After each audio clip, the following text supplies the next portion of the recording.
Hello बच्चों, कैसे हैं आप लोग। आशा करता हूं कि आप लोग अच्छे होंगे। हम लोग अब शुरू करने जा रहे हैं number systems Pearson IIT foundation series mathematics class 7 से। बहुत सारे चैप्टर्स हमने कवर किया है, किसी में थ्योरी के साथ कवर किया है, किसी में बस मैंने क्वेश्चंस को सॉल्व किया है। अगर आपने अब तक कोई भी लेक्चर नहीं देखा है तो देखने की कोशिश करें। लेकिन अभी के इस लेक्चर में हम लोग नंबर सिस्टम्स शुरू करने जा रहे हैं। वैसे नंबर्स पे हमने बहुत सारी बातें अलग अलग क्लास में करी है, लेकिन आज ख़ास करके पियर्सन आईआईटी फाउंडेशन सीरीज़ जो मैथमेटिक्स है क्लास 7 का, उस पे हम फोकस करेंगे। तो शुरू करते हैं हम लोग नंबर सिस्टम्स, जो बिल्कुल सबसे ज़्यादा ज़रूरी है मैथमेटिक्स में, क्योंकि मैथ्स की शुरुआत ही यहाँ से होती है, नंबर सिस्टम से। जब भी नंबर सिस्टम्स की बात करेंगे तब ही आपको सबसे पहले जो जानने की आवश्यकता है वो है डिजिट्स। क्या जानने की आवश्यकता है बताइए? डिजिट्स। ठीक है, तो बच्चों को ये कन्फ्यूज़न रहता है कि डिजिट्स और नंबर्स में क्या फ़र्क है। पहले आप डिजिट्स जानेंगे। जैसे इंग्लिश की बात करें तो पहले आप लेटर्स जानेंगे, A B C D dash dash Z तक। जब आप लेटर्स जान लिए तब लेटर्स को मिला के आप वर्ड्स बनाने सीखेंगे। ठीक है, जब वर्ड्स जान लेंगे तो कई वर्ड्स मिला के फिर कुछ फुल स्टॉप, सवालिया निशान, ये सब मिला के आप सेंटेंस बनाना सीखेंगे।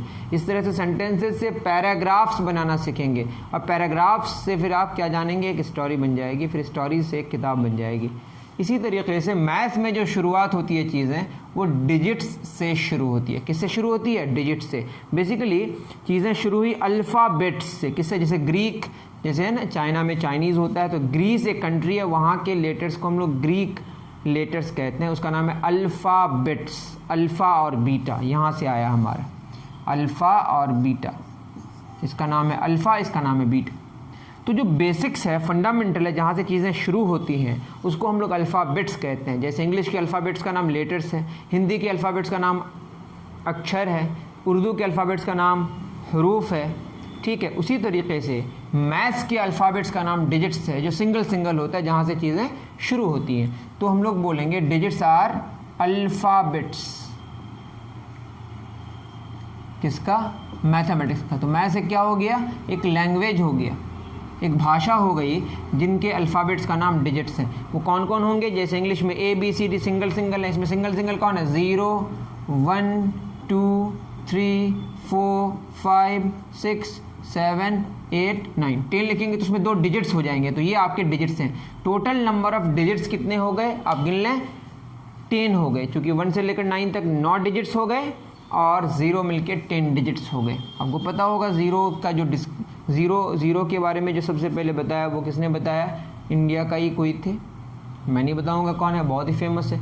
अब नंबर्स जो है ना, ज़ीरो भी एक नंबर है। ज़ीरो है 1 डिजिट नंबर। कौन सा नंबर? तो 0 से लेकर 9 तक अगर हम बात करें, ये तो डिजिट्स हैं ही, ये फिर क्या हैं? 1 डिजिट नंबर्स भी हैं, 1 डिजिट नंबर्स। अगर 2 डिजिट नंबर की सबसे पहली बात करें तो वो कौन होगी? 10। उसके बाद क्या होगा? 11 12। जो सबसे बड़ा 2 डिजिट का नंबर होगा वो क्या होगा? 99। तो नंबर्स आपके क्या होंगे? इन्फिनाइट, लेकिन डिजिट्स कितने हैं?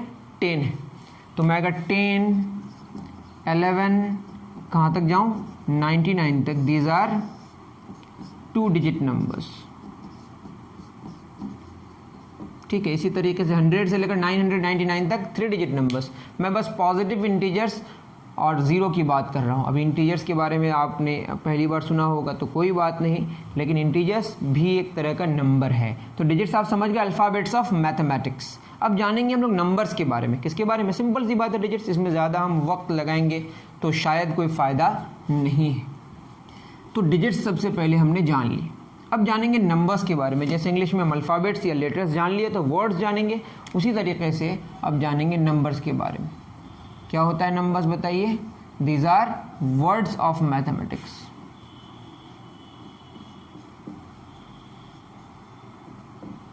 मैथ्स के वर्ड्स को हम लोग कहते हैं क्या? नंबर्स। सबसे पहले हम लोग जानेंगे किसके बारे में? नेचुरल नंबर्स के बारे में। जैसे इंग्लिश में भी आप जानते होंगे नाउन, प्रोनाउन, अलग अलग तरह के वर्ड्स होते हैं। तो नेचुरल नंबर्स सबसे पहले क्या बताइए? Natural numbers. ऐसे कुछ भी हो सकता है इसका सिंबल, लेकिन हम लोग कैपिटल N लिखते हैं। नेचुरल नंबर्स को कैसे डिफाइन करा गया है? नेचुरल नंबर्स को बताया गया है कि जब आप गिनती करते हैं, काउंट करते हैं, कहाँ से काउंट शुरू करते हैं बताइए? अगर आपके क्लास में 10 बच्चे हैं तो सबसे पहले बच्चे को हम क्या बोलेंगे? 1, फिर उसके 2, फिर 3, 4, इस तरह से। तो गिनती जो शुरू होती है, काउंटिंग जो शुरू होती है वो 1 से शुरू होती है। तो काउंटिंग नंबर्स के जो कलेक्शन है उसी को हम नेचुरल नंबर्स कहते हैं। तो क्या होगा? The collection of counting numbers. Counting numbers के कलेक्शन को हम लोग नेचुरल नंबर्स कहते हैं, और जो कलेक्शन सबके लिए सेम हो उसको सेट कहते हैं।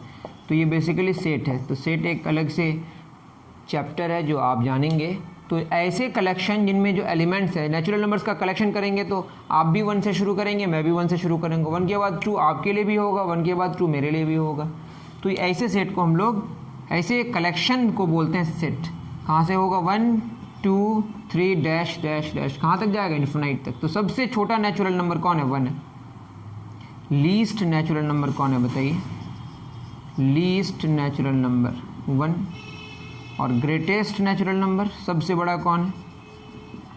चलते जाएगा। नॉट डिफाइंड, पूरा लिख लीजिए, नॉट डिफाइन नहीं, डिफाइंड। ठीक है, तो नेचुरल नंबर्स आप समझ गए। The collection of counting numbers, the collection of counting numbers उतार लीजिए। चलिए अब जानेंगे हम लोग होल नंबर्स के बारे में। किसके बारे में? होल नंबर्स के बारे में।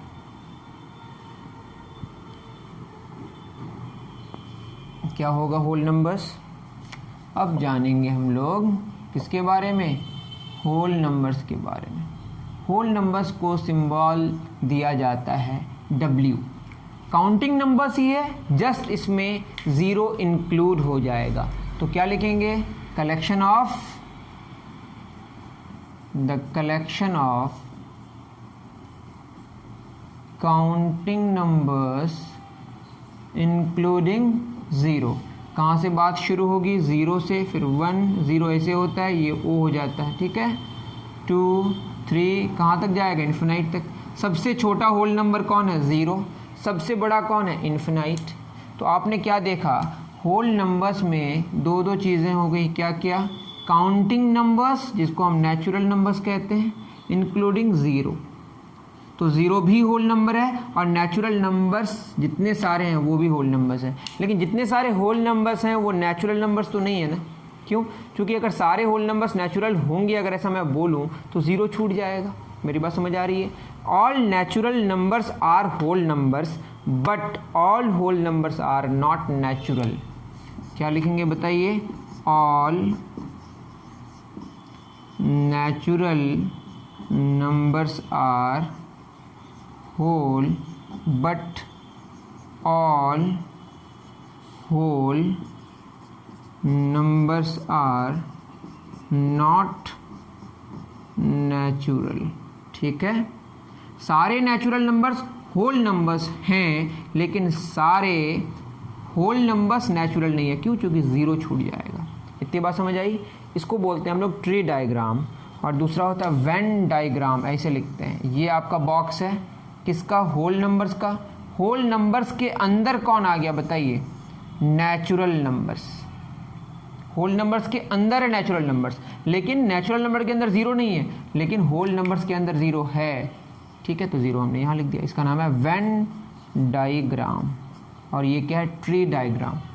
मेरी बात समझ आ रही है? All natural numbers are whole numbers, but all whole numbers are not natural. All अंदर वाला आर बाहर वाला, बट ऑल बाहर वाला आर नॉट अंदर वाला, जैसे आप कर सकते हैं। ठीक है, तो ये कहानी हो गई किसकी? होल नंबर्स और नेचुरल नंबर्स की। अब हम लोग जानेंगे इंटीजर्स की कहानी। उतार लीजिए। जैसा जैसा आपका टॉपिक है उसी के अकॉर्डिंग हम आगे बढ़ेंगे। ठीक है,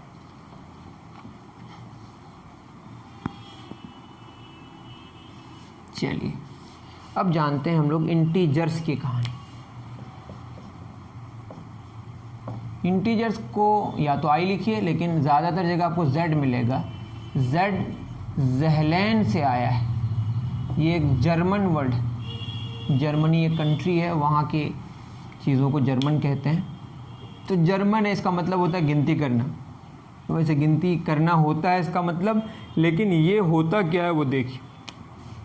इसमें होता है 0 1 2 3 डैश डैश डैश, ये तो होता ही है। That is the collection of whole numbers, the collection of,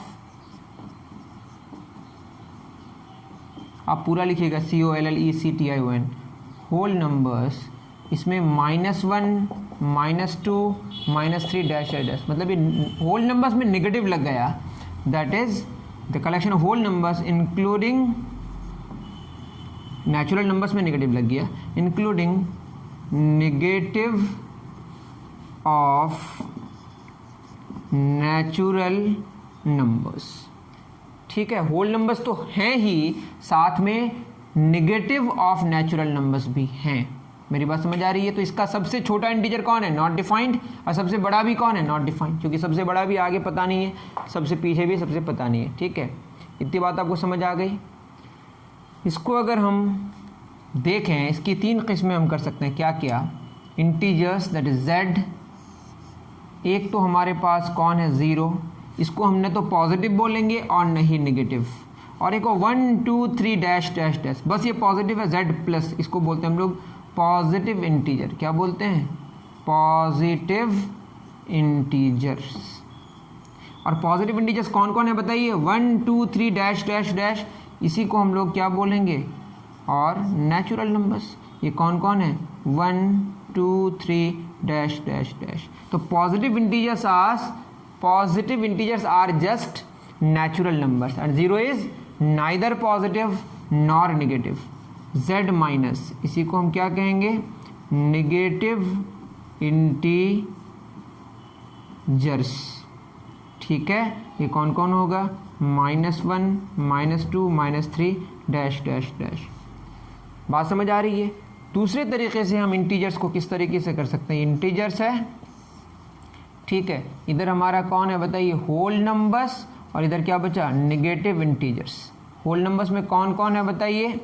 whole numbers में 0 है और नेचुरल नंबर्स। ठीक, तो हम क्या कह सकते हैं कि all whole numbers are integers but all integers are not whole numbers. क्यों? क्योंकि हमारा नेगेटिव इंटीजर्स छूट जाएगा। उसी तरीके से all natural numbers are integers but all integers are not natural numbers, क्योंकि ये छूट जाएगा। मेरी बात समझ आ रही है? इस तरीके से ऑल नीचे वालाज आर ऊपर वालाज बट ऑल ऊपर वालाज आर नॉट नीचे वालाज, ये आपको खुद लिखना है। फिर मैं कह रहा हूँ all natural numbers are integers but all integers are not natural numbers. All whole numbers are integers but all integers are not whole numbers. इसको वेन डायग्राम में भी बना सकते हैं। देखिए, ये आपका क्या? इंटीजर्स, उसके अंदर कौन है बताइए? Whole numbers. इंटीजर से होल नंबर्स हटा देंगे तो क्या बचेगा? नेगेटिव इंटीजर्स, यहाँ पे बच गया। होल नंबर्स के अंदर कौन है? नेचुरल नंबर्स, इसको हटा देंगे क्या बचेगा? 0। इस तरीके से आप वेन डायग्राम भी बना सकते हैं। समझे बच्चों? उतार लीजिए।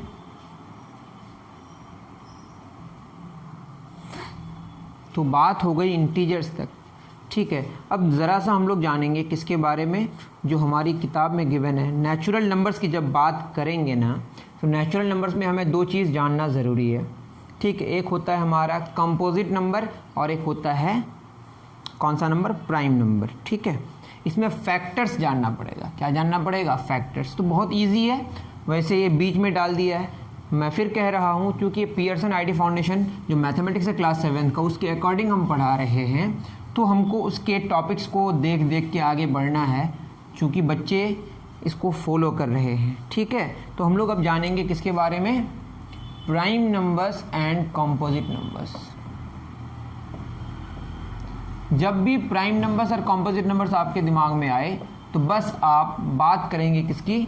नेचुरल नंबर्स की। इसके अलावा दूसरे नंबर्स के बारे में डिस्कशन नहीं करना यहाँ पे बस किसकी बात होगी? नेचुरल नंबर्स की। तो जब भी प्राइम नंबर्स और किसकी बात हो? कंपोजिट नंबर्स की, तो आपको फैक्टर्स जानना है। क्या जानना है? फैक्टर्स उसको कहते हैं जब एक नंबर को दूसरे नंबर से डिवाइड करें। अभी डिवीज़न आप नहीं जानते हैं, ऐसा तो मुझे नहीं लगता है होगा। क्लास 7 में तो डिवीज़न जो जानते ही होंगे। जैसे मैं बोलूँ कि 10 को हम 2 से डिवाइड करेंगे, तो बताइए 10 रुपये हैं, 2 बच्चे हैं, तो एक एक बच्चा को कितना मिलेगा, 5 रुपये पूरी तरह मिल गया। ठीक है, लेकिन हमारे पास अगर 11 रुपये हैं और 2 बच्चे हैं तो 5 रुपये तो मिल जाएगा, लेकिन रिमाइंडर 1 बच जाएगा। ठीक है, हमें याद रहे, हमें जब नेचुरल नंबर्स को नेचुरल नंबर से डिवाइड करना है तो रिजल्ट नेचुरल ही आना चाहिए, तभी वो उसका फैक्टर होगा। हम ऐसा नहीं करेंगे कि 11 को 2 से डिवाइड करेंगे, आंसर 5.5 लिख दिए, या नेचुरल नंबर को नेचुरल नंबर से डिवाइड कर रहे हैं और जो रिजल्ट है वो नेचुरल नंबर ही आना चाहिए, रिमाइंडर नहीं आना चाहिए, मतलब रिमाइंडर 0 आना चाहिए। उस केस में जो डिवाइज़र है वो फैक्टर होता है।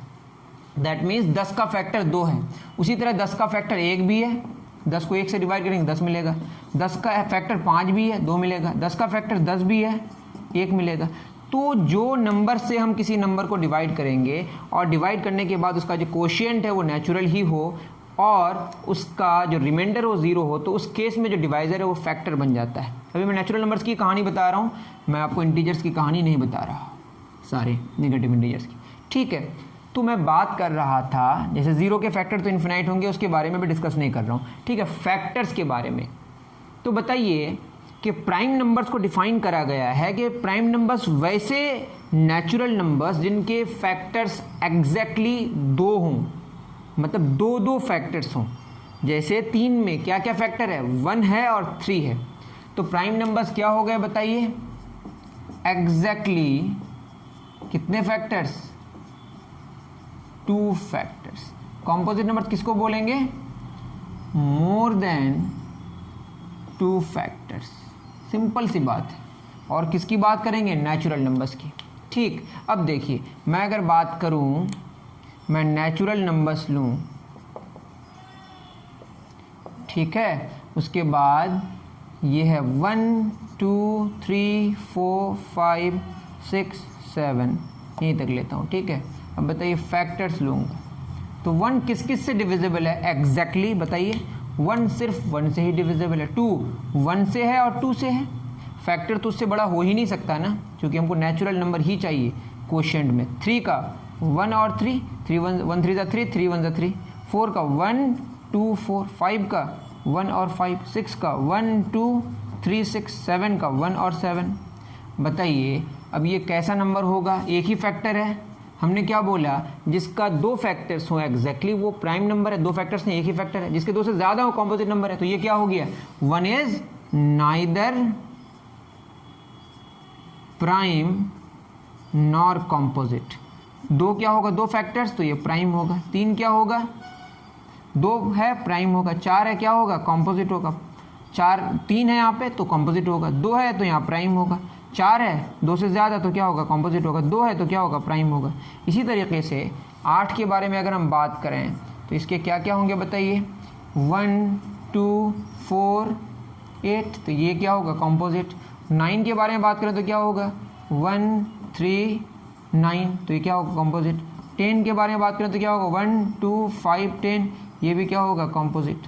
तो इस तरीके से हम 10 तक जाने कि 1 से लेकर 10 तक हमने जाना कि इसमें कुछ प्राइम है कुछ कॉम्पोजिट है, और 1 नाइदर प्राइम नॉर कॉम्पोजिट। 1 छोड़कर जितने सारे नेचुरल नंबर्स हैं या तो वो प्राइम होगा या कॉम्पोजिट होगा। बात समझ आ रही है। प्राइम नंबर्स उसको कहते हैं जिसके एग्जैक्टली 2 फैक्टर्स हों, और कॉम्पोजिट उसको कहते हैं जिसके फैक्टर्स 2 से ज़्यादा हों। इसका आप ख्याल ज़रूर रखें, ठीक है। अब इसमें बहुत सारी बात हो सकती है, ऑड इवन की कहानी हो सकती है। ऑड नंबर्स किसको कहते हैं, जिसका एक फैक्टर 2 हो, जिसका एक फैक्टर 2 इसका फैक्टर है, तो ये सॉरी ऑड नहीं, इवन नंबर। अब बात करते हैं इवन नंबर, लिख ही देते हैं। इवन नंबर उसको कहेंगे वन ऑफ द फैक्टर्स 2, ठीक है। कोई एक फैक्टर 2 होना चाहिए। देखिए 2 है तो ये क्या हो गया, इवन नंबर। 2 है तो इवन नंबर, 2 है तो इवन नंबर। और अगर 2 फैक्टर्स में नहीं है तो उसको बोलेंगे ऑड नंबर, ठीक है। तो ये odd number, odd number, odd number, odd number, इस तरीके से आप बात समझ पा रहे हैं। उसके बाद सबसे छोटा कौन ऐसा नंबर है जो इवन है और प्राइम है। देखिए 2 इवन भी है और प्राइम भी है। उसके अलावा कोई ऐसा नंबर आपको नहीं मिलेगा जो इवन नंबर भी होगा और प्राइम नंबर भी होगा। ठीक है, इस तरीके से आप बहुत सारे कंक्लूजन निकाल सकते हैं। अभी आपको ध्यान रखना है, प्राइम नंबर्स उसको कहेंगे जिसके एग्जैक्टली 2 फैक्टर्स हों, कॉम्पोजिट नंबर्स को कहेंगे जिसके 2 से ज़्यादा फैक्टर्स हों। प्राइम और कॉम्पोजिट की बात तभी करते हैं जब हम नेचुरल नंबर्स की बात करेंगे। इतनी बात समझ आ रही है? 1 एक ऐसा नंबर है ना तो वो प्राइम है और ना ही कॉम्पोजिट है। 2 एक ऐसा नंबर है जो प्राइम नंबर भी इवन नंबर भी है, इसके अलावा कोई ऐसा प्राइम नंबर नहीं है जो इवन भी हो और प्राइम भी हो। ठीक है, 2 is the only even prime number. इस बात को भी आप लिख सकते हैं। इतनी सारी बातें इस पर नहीं करा है तो मैं भी इतना नहीं कर रहा हूँ, इसमें और भी कुछ बातें लिखा है। हाँ, अब कॉमन फैक्टर्स की बात करेंगे, कॉमन फैक्टर्स। ठीक है, और एलसीएम एचसीएफ दोनों ही यहाँ पे बात करनी है, कर ही लेते हैं, इसमें क्या है। चलिए उतार लीजिए।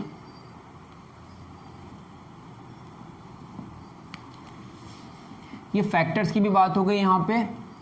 अब मल्टीपल्स तो आप जानते होंगे। अब सुनिए, मैं फैक्टर्स की ही बात पहले कर दूं।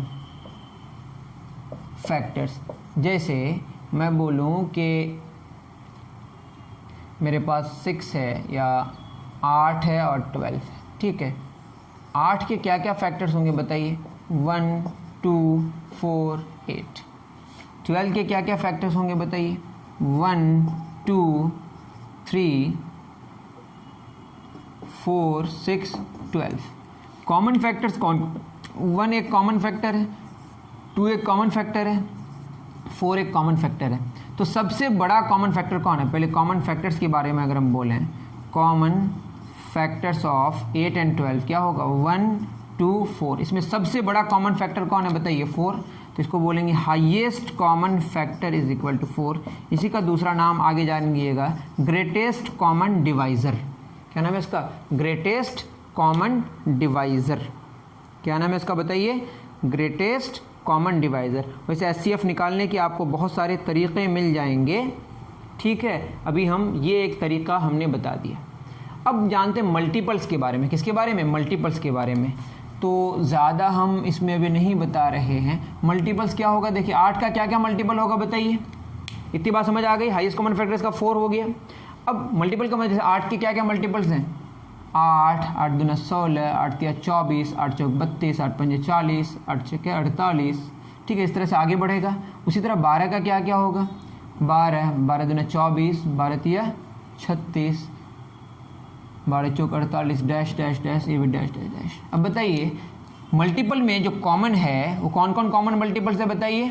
8 का 8, यहाँ 12, सॉरी 12 तो कॉमन नहीं है, 24 कॉमन है। उसके बाद कौन कॉमन है? 48 कॉमन है। इस तरह से आगे और भी कॉमन आते जाएगा, लेकिन सबसे छोटा कॉमन कौन हुआ? तो मैं अगर यहाँ पे लिखूँ कि कॉमन मल्टीपल्स, कौन सा मल्टीपल्स? कॉमन मल्टीपल्स कौन कौन है? 24 48 डैश डैश डैश। सबसे छोटा कॉमन कौन है? जिसको हम बोलते हैं least common multiple. Lowest common multiple कौन है? 24। तो बताइए 24 इसका क्या हो गया? 24 हो गया इसका एलसीएम, और एचसीएफ क्या हो गया? 4। अब बताइए, मैं अगर दोनों नंबर्स को मल्टीप्लाई करूं, 8 और 12 का मल्टीप्लिकेशन क्या होगा? 12 8 96। और अगर मैं एलसीएम और एचसीएफ मल्टीप्लाई करूं तो ये क्या हो जाएगा बताइए? 4 × 24, 4 चौक 16 का 4 ये भी है। इससे क्या पता चला कि जब भी हम दो नंबर्स का डिस्कशन करेंगे, उन दो नंबर्स के एचसीएफ निकालेंगे, उन दो नंबर का एचसीएफ निकालेंगे और उन दो नंबर्स का एलसीएम निकालेंगे, तो एलसीएम और एचसीएफ का जो प्रोडक्ट है और जो नंबर्स है उनका जो प्रोडक्ट है वो आपस में क्या होगा? बराबर होगा। दैट इज एलसीएम दो नंबर्स का ए बी का और एचसीएफ दो नंबर मान लेते हैं ए बी का, ये क्या होगा? ए और बी के प्रोडक्ट के बराबर होगा। ठीक है, ये दो नंबर्स के लिए वैलिड है, 3 नंबर्स के लिए वैलिड नहीं है। इतना आप नोट डाउन कर लें। तो हमने क्या जाना कि एलसीएम और एचसीएफ का जो प्रोडक्ट है वो नंबर्स के प्रोडक्ट के बराबर होता है। ये आपने देख के समझा होगा। ठीक है बाबू सब, इतना आप उतार लें। तो हमने क्या जाना? एलसीएम और एचसीएफ का जो प्रोडक्ट है, क्या बोलिए? एलसीएम और एचसीएफ का जो प्रोडक्ट है वो दो नंबर्स, वो जो दो नंबर्स उनके प्रोडक्ट के बराबर होता है। ये दो नंबर्स के लिए वैलिड है। किसके लिए वैलिड है? दो नंबर्स के लिए वैलिड है। ठीक है, ठीक है, कोई बात नहीं। अब बताइए, छोटी छोटी बातें कितनी बड़ी हो जाती हैं, धीरे धीरे बड़ी होते जा रही हैं। अब को प्राइम्स एक बात होती है जो वहाँ पे लिखा है, तो ये इस पर भी डिस्कशन कर लेते हैं। को प्राइम्स या रिलेटिवली प्राइम्स कहते हैं आई थिंक इसको। अब जैसे मैं लूँ 8 और 9, ठीक है। अब बताइए 8 के क्या क्या फैक्टर्स हैं, मैं किसकी बात कर रहा हूँ, फैक्टर्स 1 2 4 8। 9 के क्या क्या फैक्टर्स है 1 3 9। इनके कॉमन फैक्टर सिर्फ कौन है 1, तो इसका हाईएस्ट कॉमन फैक्टर या कॉमन फैक्टर सिर्फ क्या है 1 है, यही हाईएस्ट है, यही सबसे छोटा है, सबसे बड़ा है। तो अगर दो नंबर्स के फैक्टर्स में जो कॉमन होंगे और सिर्फ एक ही हो 1, ठीक है, तो ऐसे नंबर्स को हम लोग को प्राइम्स कहते हैं। क्या कहते हैं, 8 and 9 आर को प्राइम्स। तो को प्राइम्स का मतलब ये हुआ कि अगर दो नंबर्स का कॉमन फैक्टर मतलब हाईएस्ट कॉमन फैक्टर कौन हो 1 हो, ए और बी का हाईएस्ट कॉमन फैक्टर कौन है 1 है, देन ए एंड इम्प्लाई कर रहा है ए एंड बी आर को प्राइम्स। मेरी बात समझ आ रही है? तो यहाँ तक बात हो गई, यहाँ तक बात हो गई, ठीक है। अब हम लोग एक बात और जान लेते हैं आज के इस लेक्चर में, वो है representation of integers on the number line. Done, चलिए को प्राइम्स भी आपने जान लिया। अब जानते हैं representation of integers on the number line. इसको जानने से पहले हम लोग कुछ क्वेश्चन कर लेते हैं, ठीक है। चूँकि अगर क्वेश्चंस हम जो बताए, अगर जितने सारे मैंने थ्योरी बताए उस पर क्वेश्चन जो जो बन सकता है वो मैं बता देता हूँ, फिर आगे बढ़ने की कोशिश करेंगे।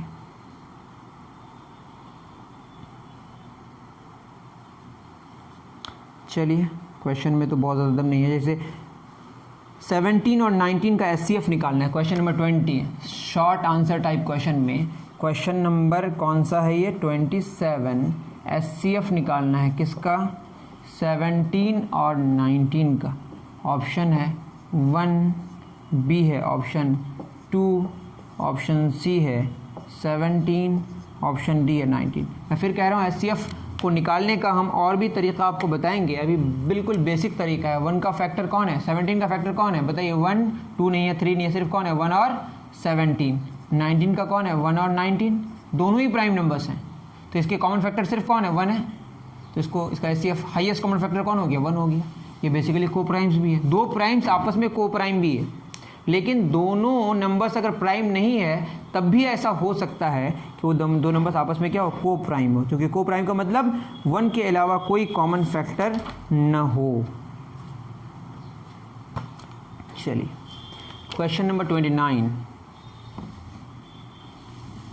क्वेश्चन नंबर 29 क्या कह रहा है, 29 कुछ यूं है, the LCM of two numbers, the LCM of two numbers is 30 and the product of two numbers and the product of two numbers is 150. Find SCF. अच्छा क्वेश्चन है। Option A 3, option B 5, option C 10, option D 15। चलिए question क्या कह रहा है, LCM of two numbers, दो numbers का जो एलसीएम है वो गिवन है। मैंने अभी बताया कि एक्स वाई दो नंबर से मान लेते हैं, तो LCM x y into SCF x y वो आपस में दो नंबर्स के प्रोडक्ट के बराबर होगा।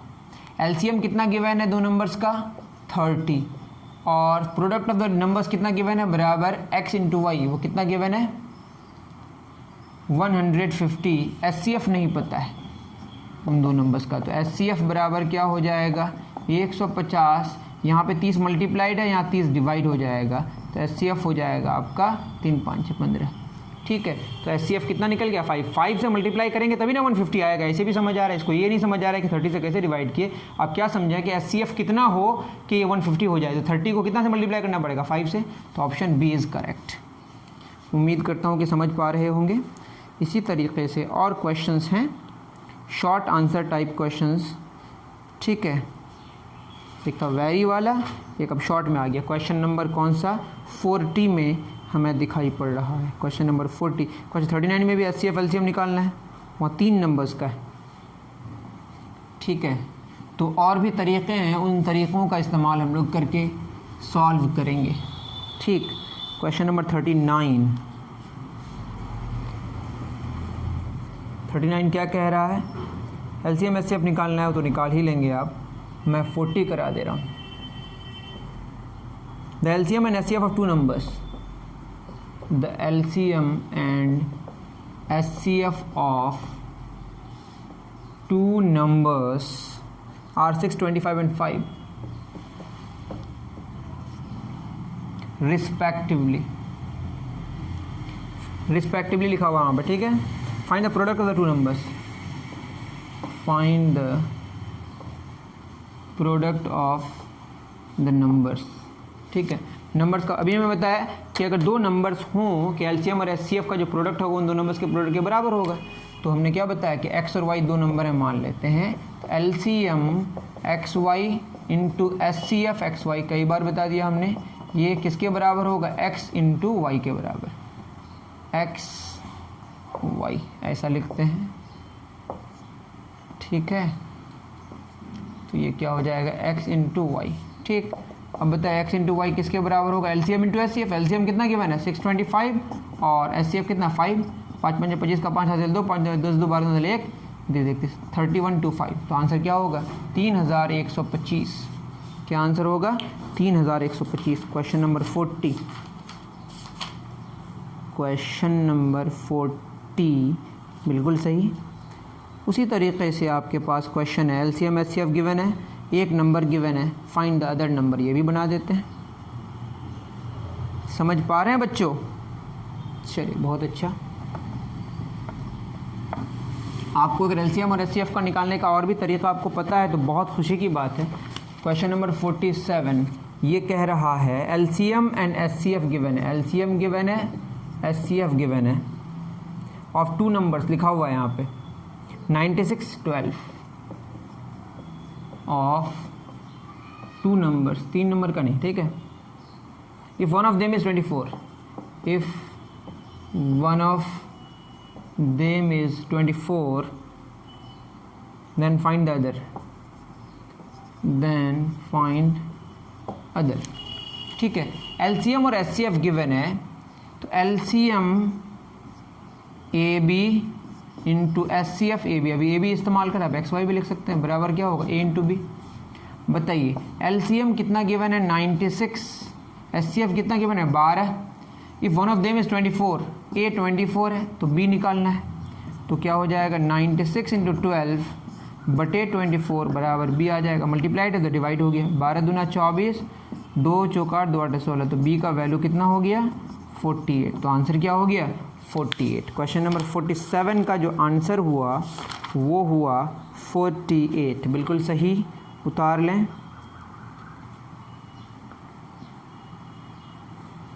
ये क्वेश्चन है MN and R 2 को primes, which of the following is true, तो होगा, चलिए मैं बता दे रहा हूँ, मिटा दूँ?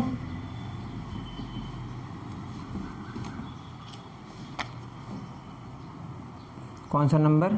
3 नंबर। ये लेवल का क्वेश्चन है, ठीक है, जो अभी कंपटीशन विंग के नाम से जाना जाता है। M and N are 2 co-primes, which of the following is true, which is or are true? Option A LCM MN बराबर M into N, option B HCF MN बराबर 1, option C both AB, option D none. चलिए अब क्या बोला है? MN 2 को primes है। को प्राइम्स का मतलब क्या है? जैसे मैं लूँ 3 और 4, तो 3 के क्या क्या फैक्टर्स है? 1 और 3। 4 के क्या क्या फैक्टर्स है? 1 2 4। ये सिर्फ 1 ही कॉमन फैक्टर है, उसको हम बोलते हैं को प्राइम। तो HCF 1 हुआ तो 3 और 4 क्या हो गए? को प्राइम्स। लेकिन एक LCM निकाले हैं तो मल्टीपल्स चाहिए। 3 का मल्टीपल्स कौन है? 3 6 9 12 डैश डैश डैश। 4 का क्या होगा? 4 8 12 डैश। बताइए कॉमन मल्टीपल कौन है? 12 ही है ना सबसे पहले, तो लीस्ट कॉमन मल्टीपल कितना हो गया? 12। और 12 किसके बराबर है? 3 गुना 4। तो ये बात तो समझ आ गई कि जब जब दो नंबर्स का एचसीएफ 1 होगा तो उनको हम को प्राइम्स बोलेंगे और उसका एलसीएम जस्ट उसके प्रोडक्ट के बराबर होगा। ये याद रख लें कि दो नंबर्स अगर को प्राइम्स हो तो उसका एचसीएफ 1 होगा और एलसीएम उसके प्रोडक्ट के बराबर होगा उसका, क्योंकि आप खुद सोचें हैं अभी हमने बताया ना कि LCM x y into HCF x y बराबर क्या होगा? एक्स इंटू वाई, और इसका वैल्यू कितना है? 1 है, तो बस एलसीएम बचेगा, एलसीएम इंटू 1 बराबर एक्स इंटू वाई हो जाएगा, मतलब एलसीएम बस प्रोडक्ट के बराबर हो जाएगा। इतनी बात समझ आ रही है? ए भी होगा बी भी होगा, ऑप्शन सी इज करेक्ट। ठीक है, मैंने क्या बताया? एलसीएम इंटू एचसीएफ बराबर एक्स इंटू वाई, और एचसीएफ तो 1 है ना क्योंकि को प्राइम है, तो ये तो 1 हो गया, 1 इंटू समथिंग यही बचेगा, इतना बराबर एक्स इंटू वाई। क्लियर है? चलिए उतार लीजिए, अच्छे खासे क्वेश्चंस गिवन है इसमें। क्वेश्चन नंबर 7, ये भी एक अच्छा क्वेश्चन था। क्वेश्चन नंबर 7 क्या कह रहा है? HCF of two numbers is 6। HCF of two numbers equal to 6 and the product of two numbers, product ये गिवन इस तरह से नहीं है, पूरा इसमें लिखा हुआ है 360। तो एलसीएम ऑफ द नंबर्स क्या होगा? Option A 60, option B 30, option C 12, option D 6। ठीक है ना? तो ये है कहानी आपकी। अगर मैं बात करूं एलसीएम इंटू एचसीएफ, अभी हमने बताया वो दो नंबर्स के प्रोडक्ट के बराबर होगा, तो एलसीएम कितना गिवन? नहीं, एलसीएम तो नहीं है, इंटू एचसीएफ, एचसीएफ कितना है बताइए? एलसीएम तो निकालना है। एचसीएफ गिवन है 6 और प्रोडक्ट गिवन है 360, तो एलसीएम होगा 360 बटे 6, दैट इज एलसीएम हो गया 60। Option A is correct. ठीक है, ये बात हो गई।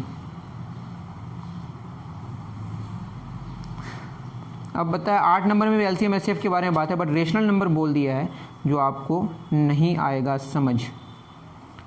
ठीक है,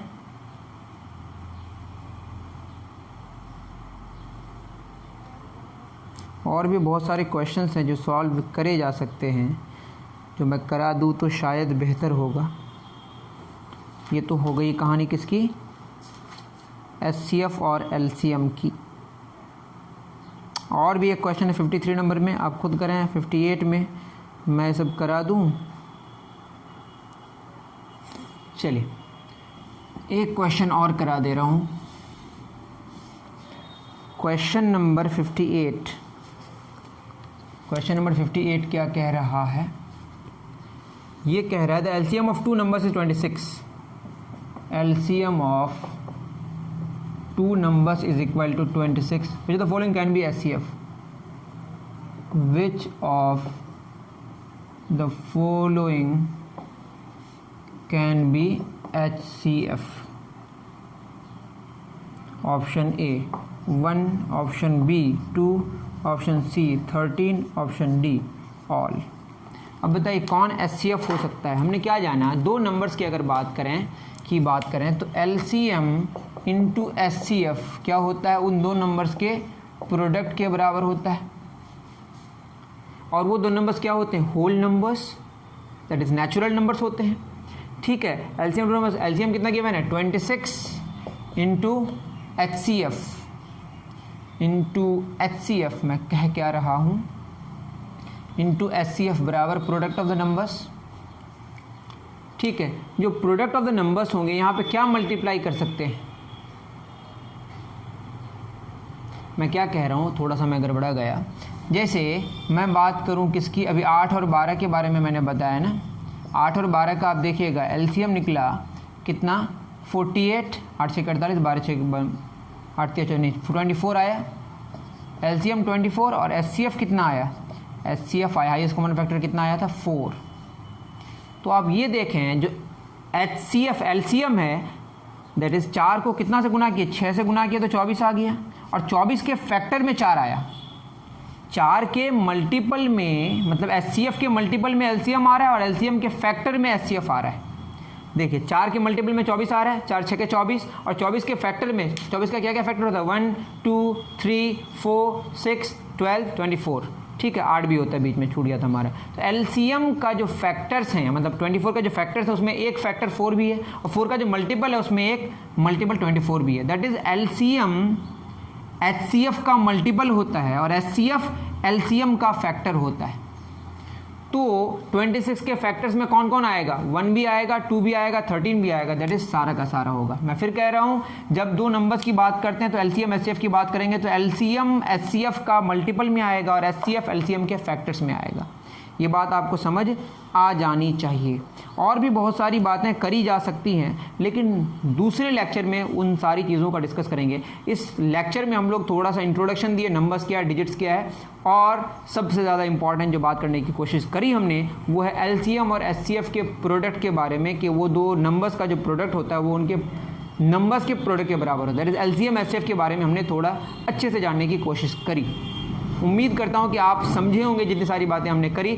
दूसरे लेक्चर में हम कोशिश करेंगे कि बहुत सारी बातें और भी करें, और ये तभी करेंगे जब आपको पसंद आएगा। अगर आपको पसंद आएगा तो आप ज़रूर बताएं कि सर मुझे जल्दी से जल्दी आपका दूसरा लेक्चर चाहिए, तो मैं उसे जल्दी से जल्दी करने की कोशिश करूंगा। डिपेंड करता है कि आप कितना रिस्पांस ले रहे हैं, आपको कितना समझ आ रहा है। आपको समझ नहीं आएगा तो मुझे करने की कोई आवश्यकता नहीं है ना, मैं करूँगा तो आपके लिए। अगर आपको पसंद आएगा तो मैं ज़रूर आगे के लेक्चर्स को रिकॉर्ड करूँगा, नहीं पसंद आएगा तो नहीं करूँगा। ठीक है, मिलते हैं नेक्स्ट वीडियो में अगर आपको पसंद हुआ तो। ठीक है, थैंक यू वेरी मच।